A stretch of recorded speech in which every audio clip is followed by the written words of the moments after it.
It started on a Friday night, one of those evenings that should have been simple, warm, ordinary. We were at a small dinner party hosted by her family, something my wife, Lily, had insisted we attend. "It'll be fun," she said, her eyes gleaming in that way they did when she wanted to control the narrative. "Everyone will be there, my parents, my sister, a few friends. You need to loosen up, Daniel. Loosen up." That's what she always said when she was about to humiliate me. I didn't argue, I just nodded and drove us to her parents' house, the same house where I once felt welcome, before love between us turned into something sharp and cold. From the moment we walked in, I felt the tension. She'd dressed up like she was heading to a gala, not a family dinner. Every glance she threw my way was tinged with irritation, like my very presence annoyed her. And yet, I stayed polite, small talk, smiles, pretending everything was fine.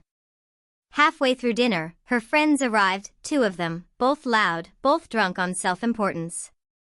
Lily laughed with them like she was single again, tossing her hair, ignoring me as I sat quietly beside her. When I tried to join the conversation, she rolled her eyes. "Oh, Daniel," she said with a mocking laugh, "you wouldn't get it. It's an adult joke."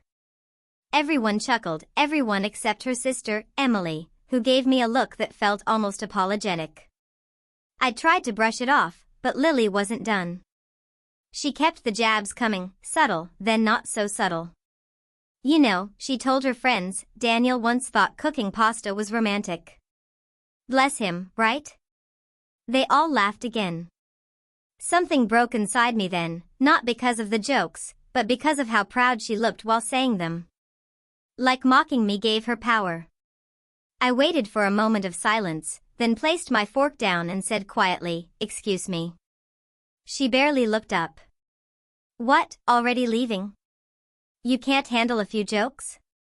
I met her gaze, calm and steady. "No," I said. "I just don't enjoy being someone's punchline." The table fell silent for a heartbeat. Then she smirked. "Oh, come on. Don't be dramatic." I smiled faintly, nodded, and stood. "You're right," I said. "No drama. I'll let you have your stage." And I turned to leave. As I walked toward the door, I heard her laugh again, soft, cruel, triumphant. "See? He's so sensitive. Always running off." That laughter followed me out into the cold night air. I got into my car, started the engine, and sat there for a long minute, my hands gripping the steering wheel, my heart heavy. Then my phone buzzed. A message from Emily, her younger sister. "Don't leave yet." I frowned. Another message followed. "She doesn't know I'm texting you. Come back in 5 minutes. Trust me." My gut told me to drive away, to be done with it all. But something in Emily's tone made me pause. Emily had always been different from the rest of Lily's family, quieter, observant, almost too kind for that household. So, I waited. 5 minutes later, I walked back in, silent, unnoticed. The laughter had shifted, lower, more awkward. Emily was standing in the hallway, waiting for me.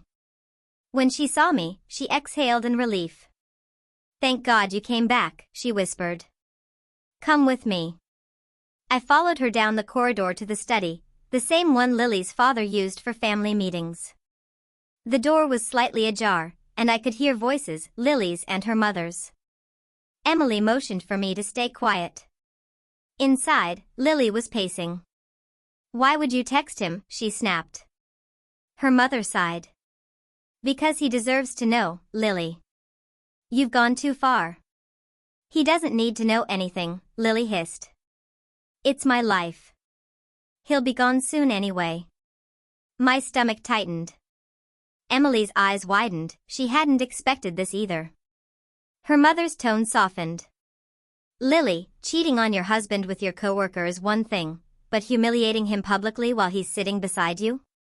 That's cruel." The world stopped spinning for a moment. I stepped closer to the door. Lily scoffed. "Oh please. You think he's innocent? He's boring. Predictable. He doesn't excite me anymore. And you think Ethan does? Her mother snapped. He's using you, Lily. His wife already called me, she knows. There was a sharp pause. Lily's voice dropped. She what? Yes, her mother said coldly. And if Daniel finds out before you fix this, you'll lose everything. That was enough. I pushed the door open. Both of them froze. Too late for that, I said quietly. Lily's face went pale. Daniel, wait, it's not what you think. I heard everything, I said. My voice was calm, too calm. The jokes, the lies, the affair. You've said enough tonight. Her mother looked at me with genuine sorrow.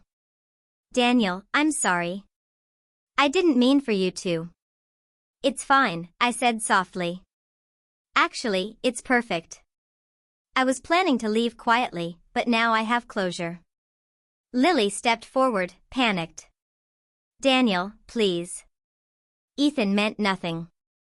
It was just. Don't, I cut her off. Every liar says it meant nothing when they realize it cost them everything. She reached for me, tears welling up, but I stepped back. Do you know what's funny, Lily? You mocked me tonight like I was invisible. You laughed like my love was small, like I was just a shadow in your spotlight. I looked toward Emily, who stood frozen at the doorway, guilt and pity in her eyes. But someone noticed, I said softly. Someone saw what you were doing, and she's the reason I came back. Lily followed my gaze to her sister. You told him? Emily swallowed. He deserved to know, Lily. He didn't deserve this. The fury in Lily's eyes shifted into something ugly. You've always wanted what's mine. Emily shook her head. No. I just don't destroy what I love. That line hung in the air like a blade. I looked at Emily one last time, grateful but wordless, and turned to leave again, this time for good. Lily ran after me, crying, begging, but I didn't turn back. The woman who'd once been my everything now looked like a stranger caught in the ruins she'd built herself. I drove off, my heart pounding, my mind silent. When I reached home, I checked my phone, another message from Emily. I'm sorry you had to hear it that way. She's not the person you married. But you deserved the truth. And then, one more. If you ever need someone to talk to, I'll be here. For the first time in months, I smiled, not because I wanted revenge, but because I finally saw the difference between love and loyalty.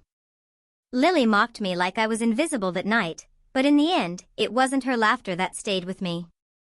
It was the quiet voice of her sister, saying, "Don't leave yet." And I'm glad I didn't.